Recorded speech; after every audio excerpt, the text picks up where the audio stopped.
I've said this before and I'll say it again. If you had any idea how many beings on the other side were willing for you to succeed and live a meaningful life, to understand more about your true spiritual nature, you wouldn't believe it. But they are there. Every one of us has spirit guides. Some people may not be in contact with theirs or may have disconnected themselves somewhat from their guidance because of the way they've chose to live their life. But there are beings that want to help us and will help us.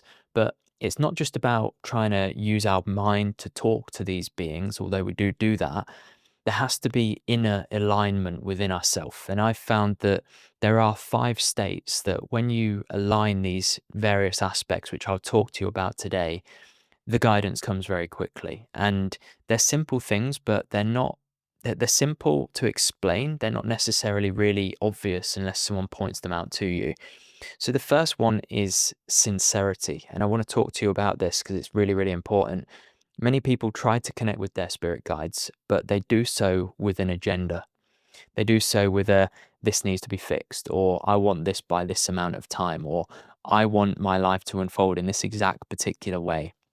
When we do that, we're almost going to the doctor and saying, I want this medicine. We're going to a higher authority, we're going to our teacher and saying, this is how you do it. What we really want to do is we want to go and be completely humble and just say, I don't know what to do. I don't know how it should look. I don't know anything, but I do know that you're listening. I do know that you're there, and I want you, if you'd be kind enough to guide me. It's this simple knowing without any filter. And one way to look at this is it's like tuning into a radio. If you imagine you tune into a radio, when there's loads of static, you can't quite hear the radio station. That's what it's like when you're trying to tune in and you're insincere. There's lots of interference from other parts of ourselves, maybe subtle doubts that aren't really at the forefront, but it's just they're in the background. So our job is to simplify ourselves and become as sincere as possible and push the doubts, push the expectations to one side and just be completely open and allow them in. The second one, which leads on from this, is stillness. We're trying to do this sometimes when our life is chaotic, when things are busy, when we feel stressed. And whilst that might be part of life, it might be hard to get away. Just try to find yourself some stillness, even if it's in the car before you're going into work. And you just give yourself 5 minutes. You just sit there, you turn off the radio, close your eyes, you take a few deep breaths and just find just for a few seconds that stillness. And from that point, then move into the other parts of just actually asking the guides to help you in a simple and sincere way. This makes a massive difference, and it allows us to really open up without any static, as I was saying before. The next one is humility. Humility is, as I touched on at the start, it's this understanding that I don't know all the answers. It's this understanding that I'm actually going to put myself to one side and recognize that I don't know what to do here, or I'm limited in my understanding of what to do. I can make decisions, but I don't know if they're the right decisions. So it's this ability to say, I actually don't know. Please may you guide me. And in doing that, we have to humble ourselves. We have to get our ego and put it down a peg or two to realize that we don't always have the answers, but there is a higher intelligence that wants to help us, that will help us if we're humble enough to say, I don't know, could you give me a hand at this? It's very much like this guidance isn't just going to start interfering if we're taking an approach or we're taking steps with a mentality of like, this is all under control. Maybe it isn't. Maybe we know it isn't, but we're just like going forward head first. So being humble enough to say, I'm not sure. The fourth point is consistency. And what I mean by this is that we never really take the stance that we need to build a rapport with spirit guides. But the truth is that it's a relationship.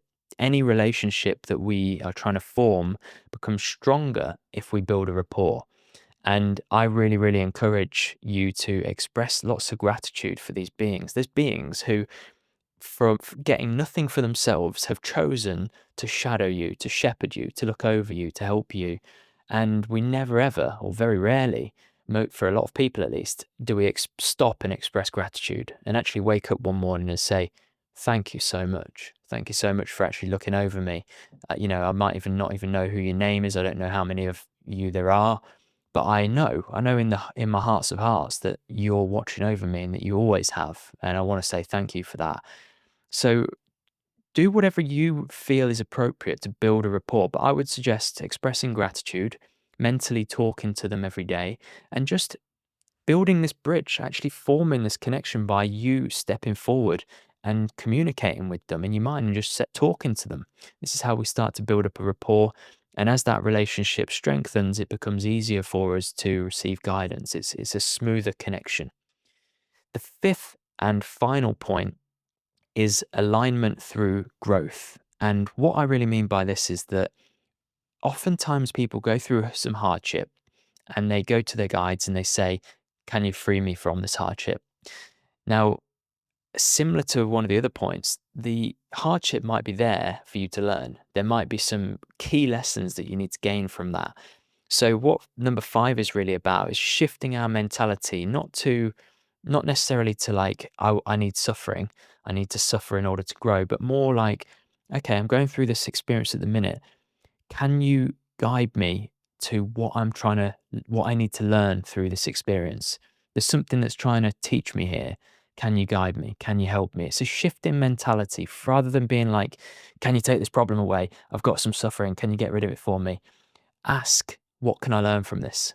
What is there that I can do to understand more about myself? What is it that I can do to take myself to a higher level of consciousness through this experience? It's a really mature point, and it's not something that we, I think, feel naturally inclined to do. But I'm presenting it to you now because it is a really, really valuable thing to do. And so, yeah, I wanted to keep this video concise, but if you can work on these 5 points and bring yourself into more alignment in a simple way and just have this simple knowing, connect more regularly, find stillness, you will connect with the guides. So I'm wishing you all the best. If you need help, and this is really for genuine, sincere seekers that want to be part of a community, that want to learn proper tools of spiritual development, such as meditation and mantra, and really progress, then feel free to check out my online school. I'll leave a link in the description. It's called the Inner Journey School. There's some amazing people from all around the world. So it'd be great to see you there. Anyway, thank you so much, and I'll see you on the next one.